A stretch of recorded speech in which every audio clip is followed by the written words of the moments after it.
Saudara, puluhan warga di Kabupaten Pangkep, Sulawesi Selatan diduga alami keracunan massal usai menyantap makanan di hajatan pernikahan. Mereka pun terpaksa dilarikan ke puskesmas untuk mendapatkan penanganan medis. Sebanyak 17 warga Kabupaten Pangkep ini terpaksa mendapat penanganan medis di Puskesmas Taraweang. Mereka dirawat setelah mengeluhkan pusing, mual, dan juga muntah.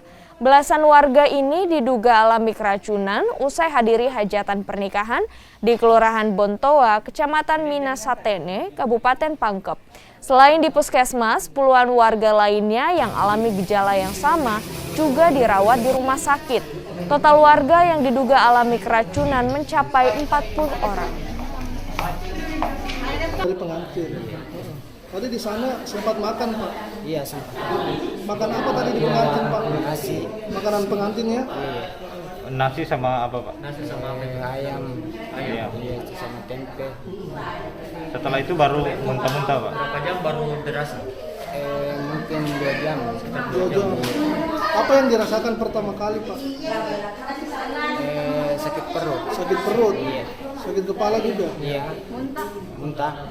Dia kira mereka bahwasanya mungkin mabuk mobil perjalanan. Setelah itu ada beberapa dalam satu rumah kan ada 3 sampai 4 itu sama mual, sakit kepala, muntah. Gejalanya sama? Gejalanya sama.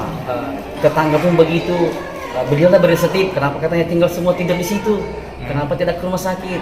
Beliaulah yang antar, ada yang 3, ada yang 4, ada yang 2, ada yang 1, maksudnya bertahap nih yang sakit sampai ada 17 orang di puskesmas ini dan termasuk di wilayah kami, Desa Barabat keluarga saya ada 12 orang.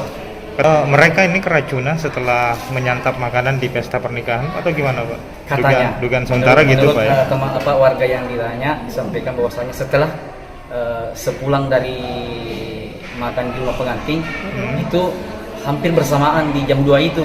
Oh gitu. Mereka